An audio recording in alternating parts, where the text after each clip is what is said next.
Now we're going to escort you into safety, XP, and an adventure of a lifetime. It's the Trinity MMO show, which is kind of similar to in vein to what is going on, our discussion about a drought. So during PAX Online 2020, there was a panel that had the developers from Pantheon, Ashes of Creation, Amazon Game Studio, and Crowfall discussing the future. So Chris Perkins from Pantheon Online was there. J. Todd Coleman from Crowfall was there.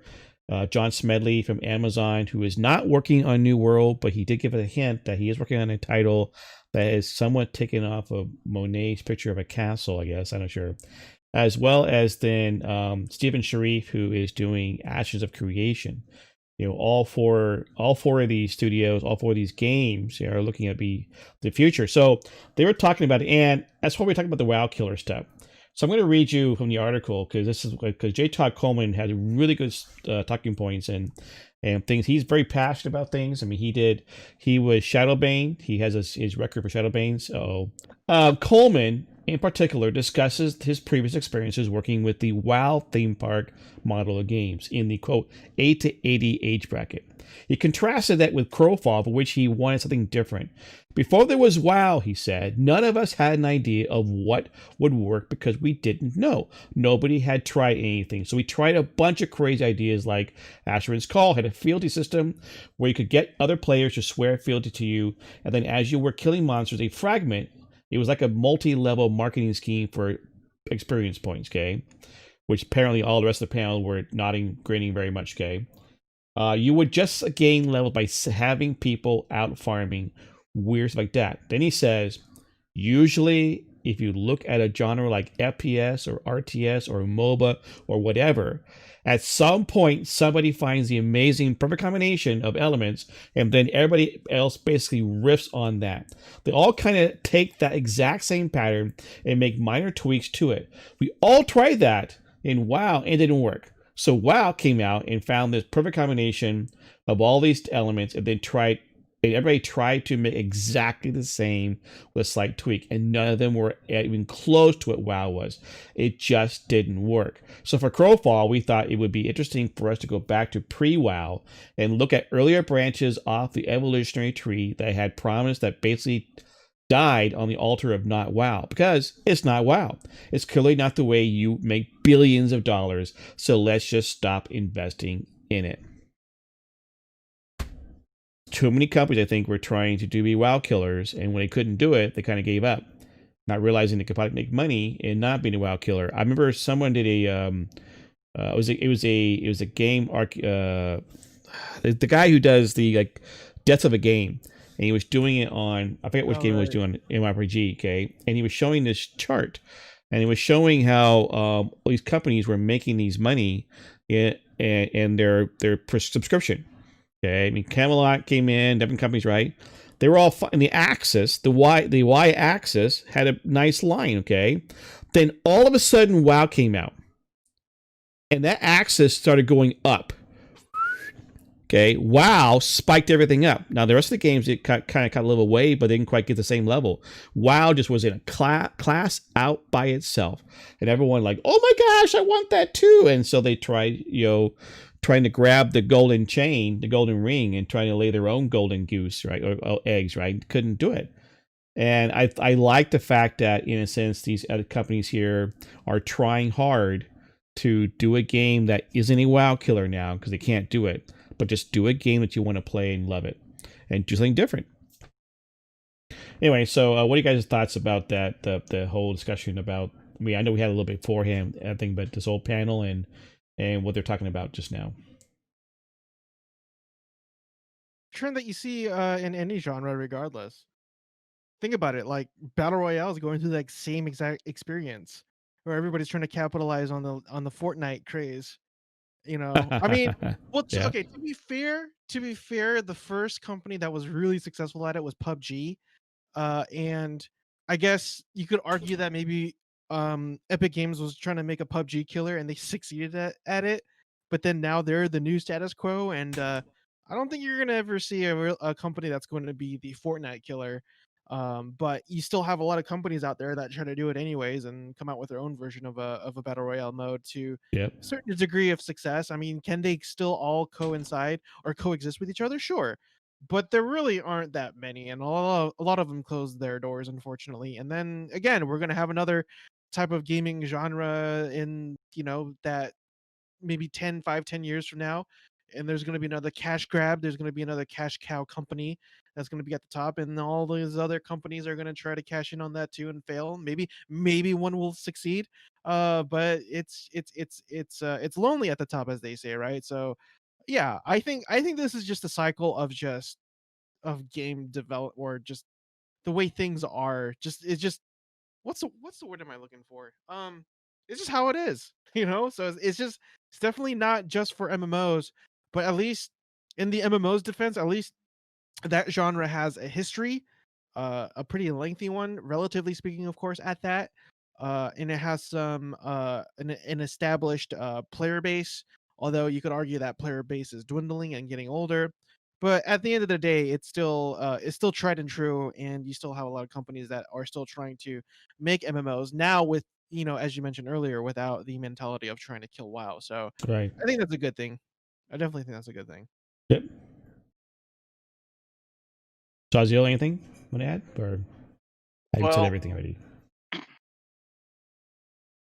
I kind of, because it does go back to,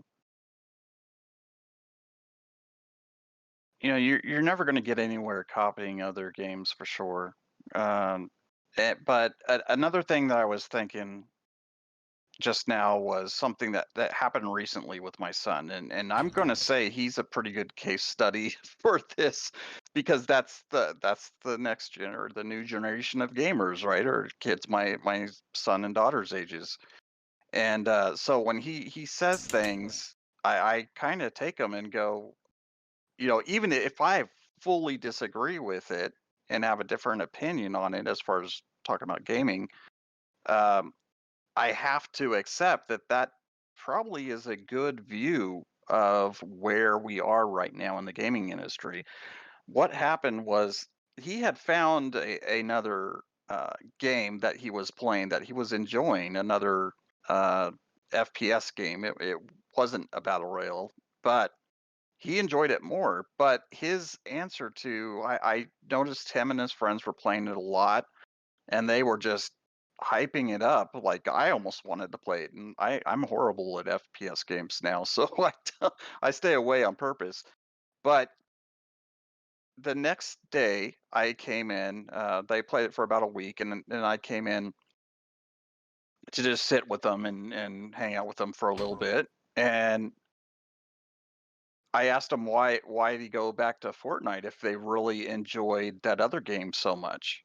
And he said something that really struck me. He said, "Well, because I've invested too much. Even though I know it's not his money, that was my money that he was spending on the game, Right. but um he was like, I've invested too much time and money into Fortnite to just leave it for another game." And then I started to kind of scoff at it, like, but that other game, you guys like that other game, like his friends, they were all talking about how cool it was and how much better more that they enjoyed it than Fortnite. And then I started, like I said, to scoff at it, but then I thought about myself and what I've done. And I've probably said that same thing about World of Warcraft from time to time. Yeah. Well, yeah, I like this other game more, but man, I've put 16 years into this game. 16 years of paying $15 a month, $60 every 2 years for an expansion, thousands and thousands of hours, late nights, accidentally staying up till 3, 4 in the morning doing a raid, and and Yep. whenever the idea of this other MMO is so much more fun comes along, like ESO, for instance, that I actually do enjoy playing that game more, it's kind of scares me, and I get that feeling almost like you're going to go through a divorce or something. Like it's feels like that impactful on you because you've put that much of your life into the game. And I Yeah. think that is and has been a lot of the issue here. I think my son and even myself, when I thought about it, I think we're correct, no matter Mhm. what generation that you're in, that when you put that much into there, even if something better does come along, it's going to take a lot for you to make the switch. Oh yeah, that's a Like, good point. yeah, I mean, the fact that like, of course, I'm thinking the older days. Even though it was dialed up, mm, there wasn't a lot right, of options when it comes to online gaming. And right, there are games out there. I mean, obviously there was consoles and there was PC. There are like games to play. You could fill your time up playing tons of games. Don't get me wrong there. But the idea of investing money, especially nowadays with like say, PUBG. Well, PUBG costs $20, but Fortnite, Valorant, other games are free to play. And when you're free to play, like, okay, I can jump into it. If I want to play it, no big deal. But then if you are putting money into it, Fortnite now has a Marvel thing. I mean, you can actually get Wolverine stuff. And it's like, well, that'd be kind of right, cool. And you're like, I'm investing all this money into battle passes and whatnot. You're like, well, wait a minute, I want to get something out of it. Would you and I put money into WoW or into other games, right? We're like, why would I want to go to another game? I just bought $60 for the latest Civilization game. I'm not going to buy your version of Civilization or something else. I right, mean, I just put money into WoW. Why wouldn't I go to Rift? But and you always want to try something new because you get tired of other things. But then again, the money investment, that's a very good point. Maybe that's the reason we are seeing a lot more people playing other games because they're free to play. And then you can jump into it and choose not to invest in it. right. But the thing is, most of, well, I will say the kids in my Sunday school classes back in April, back before we were all locked in our houses and weren't having Sunday school, as well as children my children's ages, they they do feel as if that money that I've given to them to play, or to get the battle pass that you just mentioned, and to buy all those really cool skins and whatnot, they do feel like that is their investment, and they do like spend every waking moment that they're allowed to. Anyway, some parents are a little stricter, like myself, and some aren't. Some just let their kid play it all day, which I don't do because that's just not healthy. Um, it's and I think it gets even worse into adulthood when, you're working that minimum wage job or maybe two minimum wage jobs and you're putting your own money into it. And, it's those games, there you can play them like that, for free and not get the battle pass, not worry about all those silly skins and stuff. But the majority, I would say, do. And I mean, again, just going in and out of the room, listening to they're constantly coming out with new stuff and new skins, new weapon models and everything that I hear them talking all the time, like, I'm gonna go wash my grandma's car so I can get, $10 or whatever to buy the Wolverine thing that you were just talking about. Yep. And Yep. like my son, actually, it was kind of a shocker. He started actually asking to like vacuum the carpet and do things. I'm like, that's not like you. What do you need? What do you need? Oh, well, they've got this new skin. Just vacuum the floor. Here's the $10. But we also I want to hear from all you I get guys in that. chat, as well as if you're watching on YouTube, give us your opinions, your thoughts too, and all this stuff. Right? What do you guys think about when it comes to MMORPGs and such? Check out the further adventures of Kennethan by liking and subscribing and watching me live on twitch.tv/Kennethan.